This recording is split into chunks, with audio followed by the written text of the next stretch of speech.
les Grands Kivu organisent au séjour une consultation de tous les déplacés de l'Est de la République démocratique du Congo, en collaboration avec les notabilités et les chefs coutumiers en séjour ici, à la salle rouge du ministère des Affaires étrangères. C'est une rencontre, une réunion où les gens sont en train de faire exactement un état des lieux, une analyse du contexte de l'Est de la République démocratique du Congo, et où on essaie évidemment d'essayer de voir, de reformuler les recommandations qui doivent être adressées à qui de droit, notamment à l'autorité nationale. Ça, c'est la première des choses. La deuxième des choses, aujourd'hui, il se démarque dans les échanges beaucoup de plaintes qui se font sentir. Et de ces plaintes, il ressort, primo, qu'aujourd'hui, le ministère des Affaires étrangères congolais, qui a lancé le processus d'octroi de nouveaux passeports avec de nouveaux spécimens, fait que les gens sont comme s'ils sont en prison. Et pourtant, il y a deux provinces qui sont hautement vulnérables, notamment la province du Sud Kivu et la province du Nord Kivu, occupées par le rebelle du M23, les supplétifs des ADF rwandais. Et cela fait que c'est chaque jour qu'il y a des menaces à l'égard des défenseurs des droits de l'homme, c'est chaque jour qu'il y a des tueries, des massacres. Et les gens qui sont menacés voudraient quitter. Et ceux qui sont ici dans la ville, tenant compte de la complexité de la ville et de la misère, de ne pas avoir de quoi vivre, voudraient en tout cas partir ailleurs pour aller chercher autrement la vie. Mais il y a des gens qui déposent leur dossier pendant 5 à 6 mois au ministère des Affaires étrangères sans pouvoir avoir en tout cas leur passeport. Il a été sollicité au Grand Kivu de pouvoir mener un plaidoyer auprès du ministère des Affaires étrangères afin de permettre aux gens la libre circulation.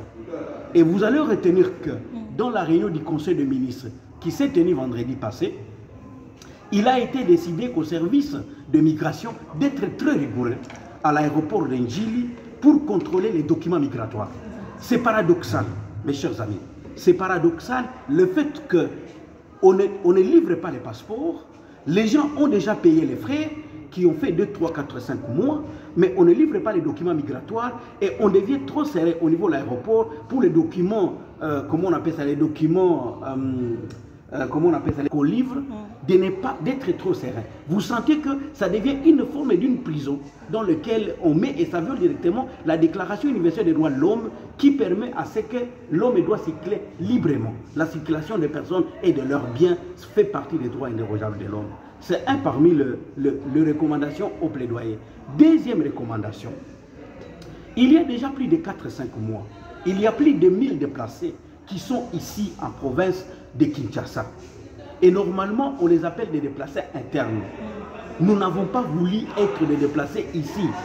Il y a des défenseurs qui ont commis des actes pour aider la nation en dénonçant les habits de la rébellion et qui ont été menacés et ils se retrouvent ici. Il y a des journalistes qui ont été menacés et ils ont fui, ils sont ici. Il y a d'autres populations qui ont fui aussi, tenant compte de menaces, de privation des libertés fondamentales. Ils ont fui et ils se retrouvent aujourd'hui à Kinshasa.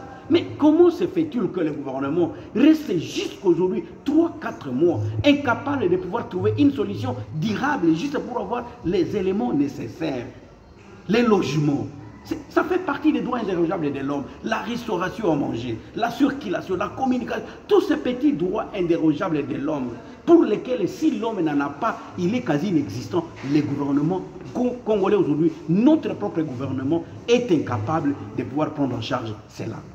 Il y a aujourd'hui le troisième point de notre plaidoyer que doit mener la notabilité et les Grands Kivu en général, c'est celui de dire: nous voulons bien, nous encourageons le chef de l'État, nous encourageons le gouvernement pour les engagements ou pour les efforts de la recherche de la paix. Mais comment fait-il qu'on doit aller chercher la paix pour moi, sans moi? Il est important aujourd'hui que nous puissions réfléchir comment on fait de manière à pouvoir engager l'acteur et à la fois victime et bénéficiaire dans ce mécanisme de recherche de la paix.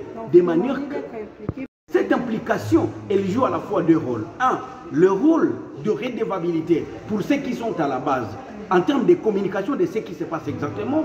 De deux, aussi pour dire, au cas où ça bâcle, comment on fait une mobilisation populaire pour engager la population à dire ils n'ont pas voulu accepter ça et ils veulent mettre notre gouvernement au dos. Est-ce qu'on peut se soulever pour demander à la communauté internationale que notre gouvernement ne peut pas accepter ça et nous ne l'acceptons pas? Ce sont là les deux plus-values qu'amènerait la participation citoyenne dans ce processus de paix.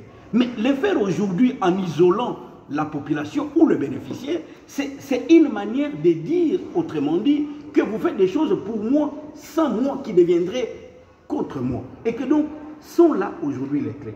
Au-delà de tout ça, il y a d'autres questions d'intérêt commun qui se discutent aujourd'hui, notamment les pillages de ressources naturelles qui fait rage aujourd'hui. Que ce soit des niveaux de partis qui sont occupés par le gouvernement, donc la partie qui sont occupées par le gouvernement, les personnes non éligibles entrent dans l'exploitation artisanale de minerais. Et là, nous parlons carrément de forces wazalendo. Il y a moyen de dire aujourd'hui qu'on développe une stratégie conjointe, de voir comment on va mener des actions de sensibilisation de ces wazalendo pour dire, conformément au code minier, que le militaire, tout celui qui s'appelle militaire, que ce soit des forces royalistes, que ce soit les wazalendo, qui sont aujourd'hui une armée populaire, il est impérieux aujourd'hui que toutes ces personnes-là ne touchent pas de minerais. Donc la présence de loin ou de près, des personnes en armes ou des militaires dans la chaîne d'approvisionnement des minéraux rendrait les minéraux qui sont produits à l'aide de la République démocratique du Congo des minéraux rouges. Et par l'occurrence, les opérateurs finaux au niveau international ne peuvent pas acheter ces minéraux parce que des personnes des personnes qui ne sont pas autorisées à entrer dans la chaîne d'approvisionnement font partie de ces chaînes-là. Et enfin, aujourd'hui, la question qui entre sur les débats, c'est la publication dans les réseaux sociaux au fait de la rencontre avec le chef d'état-major général des forces armées ougandaises, qui essaie de dire, qui a dit d'ailleurs, qu'il faudrait que le gouvernement engage aussi dans leurs accords avec l'Ouganda, que l'Ouganda puisse traquer les Wazalendo parce qu'ils sont considérés comme les forces négatives. Nous, nous disons non. Les Wazalendo, ce sont des forces populaires, ce ne sont pas des forces négatives.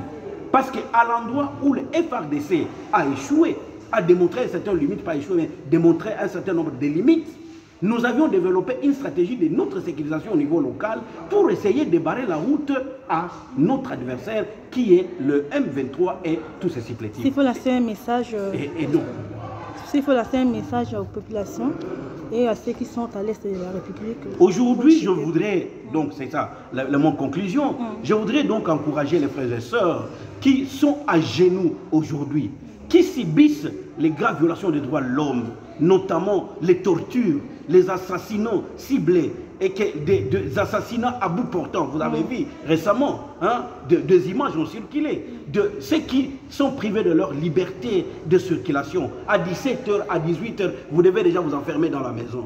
Les gens qui ne peuvent pas vivre parce que les conditions sont intenables, les banques ne fonctionnent pas, je leur donne du courage. Et je leur dis que nous ne dormons pas. Nous sommes en train de faire le maire de nous-mêmes pour éveiller la conscience de l'autorité nationale, afin que rapidement, on puisse trouver une solution durable sur cette question-là. Nous avions encouragé tout de même les dialogues inclusifs. Nous continuons à dire que nous sommes d'accord les dialogues.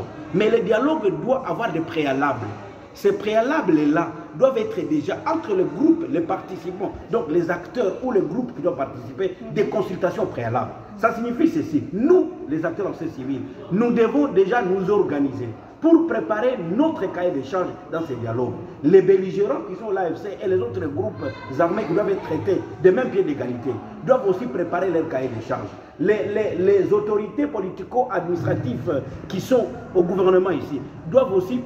Les autres groupes, donc comme on le dit, il faut que ce soit les confessions religieuses aussi. Donc, chaque groupe doit venir avec un cahier et que ce dialogue-là devienne un centre où on essaie de regarder des choses qui nous unissent ensemble et qui nous amènent à pouvoir regarder au sens primordial le développement de notre pays au détriment de continuer à faire la guerre qui nous fait encore succomber, en tout cas dans le mois de 5 mois, pas moins, encore une fois, moins de 20 000, 30 000 personnes qui sont parties comme ça inutilement. c'est le pays qui gagne, c'est le développement de notre pays qui rentre en recul. Et que donc, je voudrais les encourager, je voudrais leur dire que nous ne dormons pas depuis que nous sommes ici. Nous ne faisons que rencontrer les autorités pour leur demander qu'ils doivent vraiment s'activer, qu'ils doivent faire de la guerre, en tout cas du Nord et du Sud Kivu, une priorité afin de remettre la paix dans cette partie de la République démocratique du Congo. Ça, c'est la première. La deuxième des choses, je voudrais dire à mes frères et sœurs